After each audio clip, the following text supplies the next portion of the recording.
ordem é mantida. O pobre que oprime os pobres é como chuva torrencial que destrói as colheitas. Os que abandonam a lei elogiam os ímpios, mas os que guardam a lei se indignam contra eles. Os maus não entendem o que é justo, mas os que buscam ao Senhor entendem tudo. Melhor é o pobre que anda na sua integridade do que o perverso nos seus caminhos, ainda que seja rico. Quem guarda a lei é filho inteligente, mas o companheiro dos comilões envergonha o seu pai. Quem aumenta os seus bens com juros e ganância, ajunta-os para os que se compadecem dos pobres. Quem desvia os ouvidos de ouvir a lei, até a sua oração será abominável. Quem desvia os retos para o mau caminho, ele mesmo cairá na cova que fez, mas os íntegros herdarão o bem. Os irmãos podem se sentar? Nós vamos, nesta noite, compartilhar a palavra de Deus, que ela é poderosa para nos mudar, moldar, transformar. Ela tem poder para nos fazer sair daqui nesta noite transformados.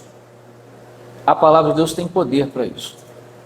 Basta uma palavra, não foi assim que aquele centurião disse para Jesus? Basta uma palavra, e ele estava crendo numa cura. Então basta a palavra de Deus para nós e nós seremos transformados. E a maior transformação que é necessária é a transformação que eu preciso. Ela é de dentro para fora, é a minha mente, o meu coração ser transformado para a glória de Deus. E, meus irmãos, algumas coisas sobre oração, tá? E um propósito final. Devemos orar? Vale a pena orar? É necessário orar? Será que isso já não ficou para trás? Será que já não dá nos dias de hoje para a gente poder inovar um pouco, né? Será que já não tem alguma coisa mais moderna do que a oração?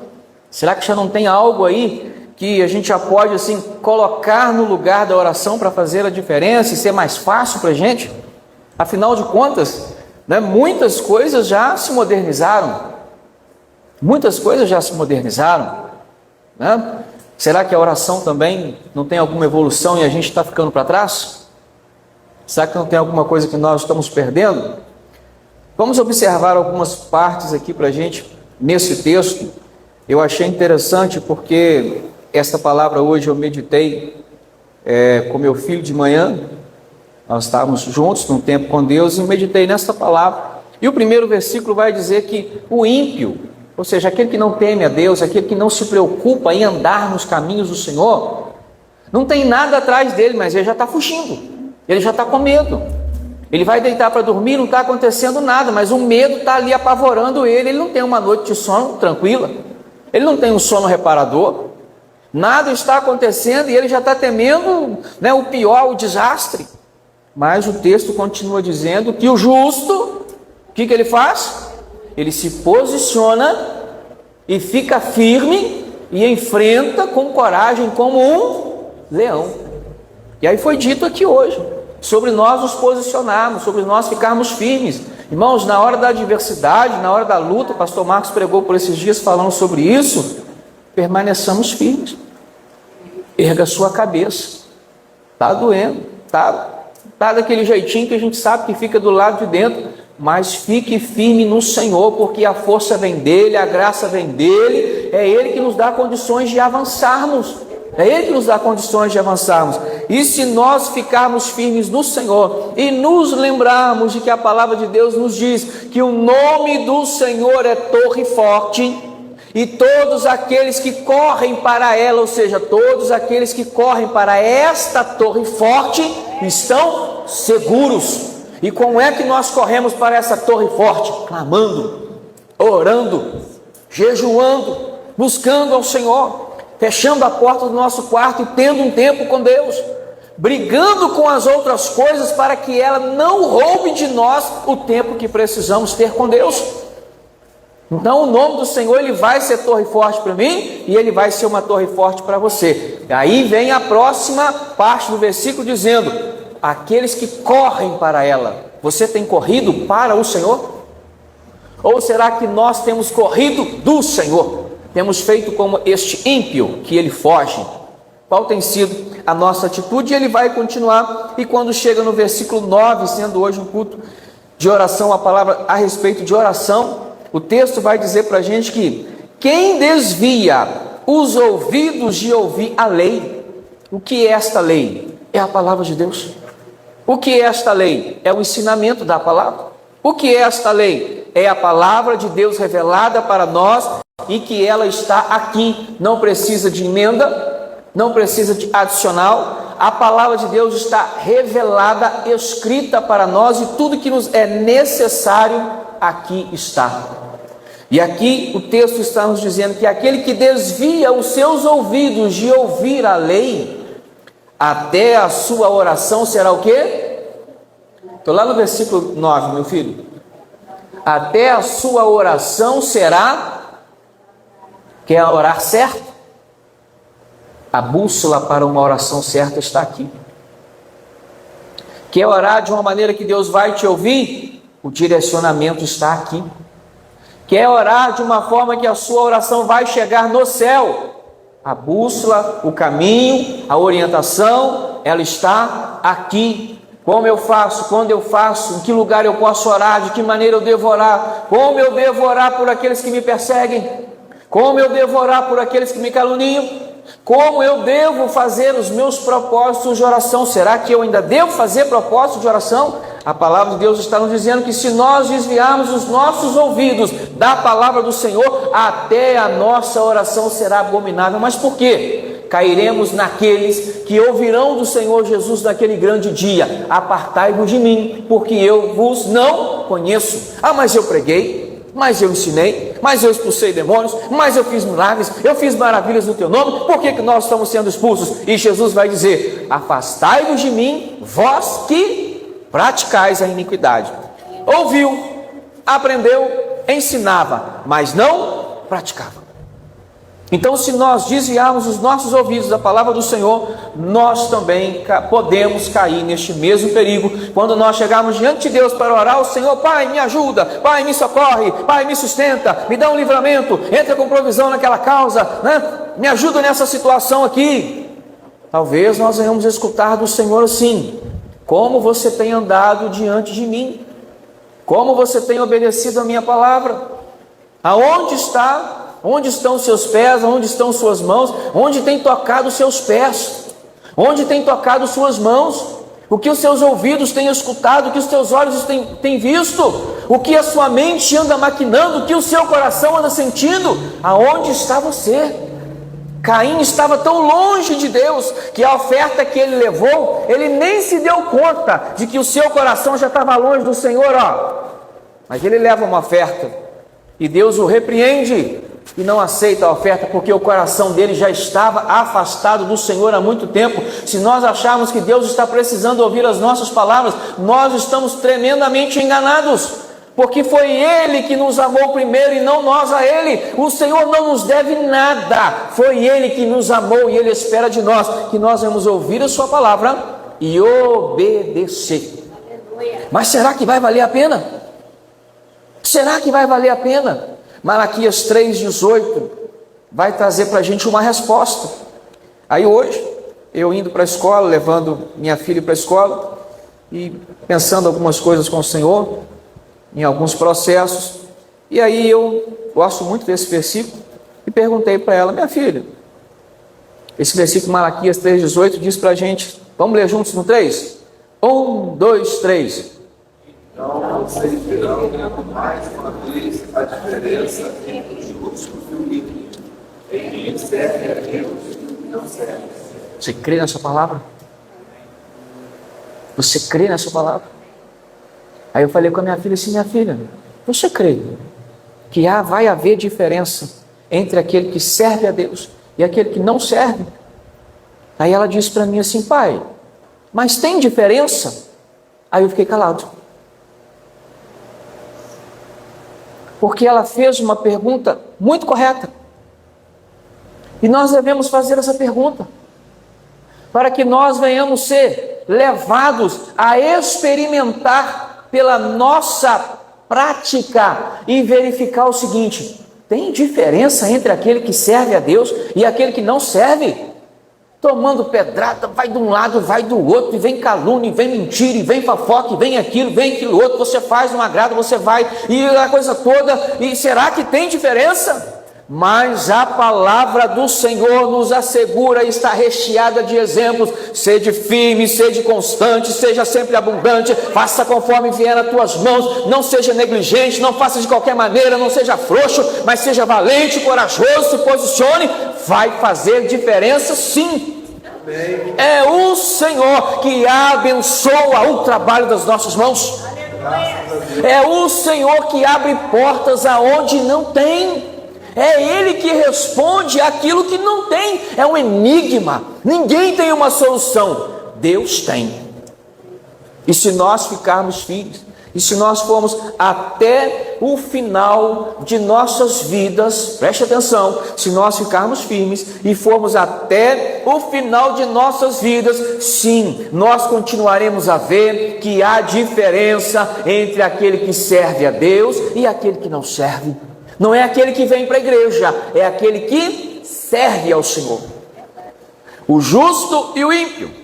O ímpio não quer nada com as coisas de Deus, o ímpio despreza a palavra do Senhor, o ímpio não tem temor a Deus, o ímpio não se preocupa onde ele vai passar a eternidade, porque ele entende que tudo é aqui, tudo é agora, não precisa se preocupar. O justo é aquele que procura aproximar-se de Deus. Ele vai errar, mas ele, ainda que tropece, o seu coração quer corrigir. É igual Davi, tropeçou, errou, mas aonde ele queria estar? Na presença de Deus.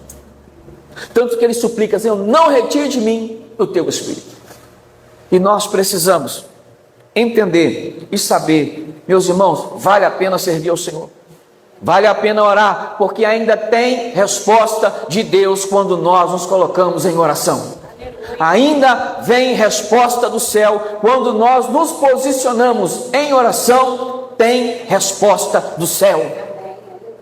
Se está em luta, se está num tempo difícil, e ainda que não esteja, não espere chegar. Já se habitue a uma disciplina de oração. Já se habitue a uma disciplina de oração. Vai esperar a porta fechar? Vai esperar uma dificuldade chegar? Aonde nós vemos isso?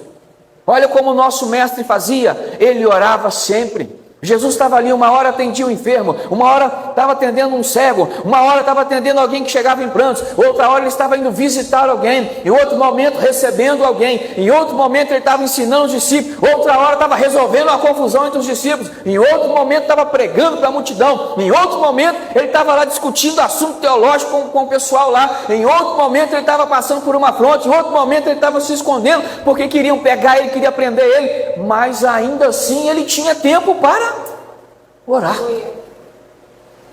Antes dele selecionar os seus discípulos, ele passou a noite em oração.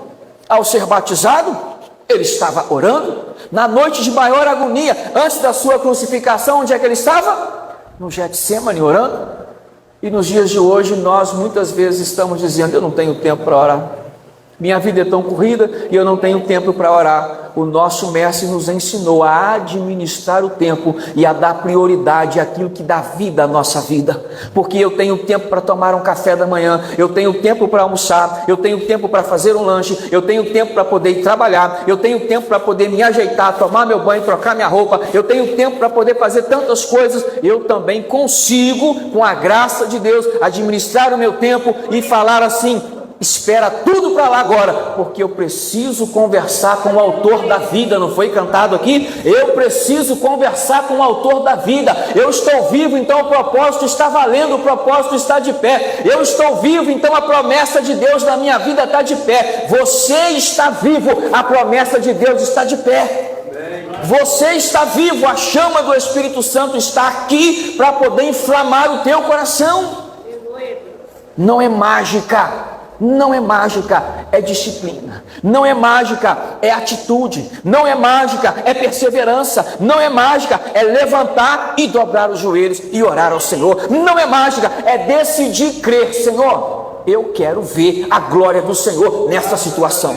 É decidir se posicionar: Senhor, não estou entendendo nada, está uma confusão, está um silêncio perturbador. Não sei se você entende o que eu estou dizendo para você. Muitas vezes há um silêncio, mas não é silêncio de paz.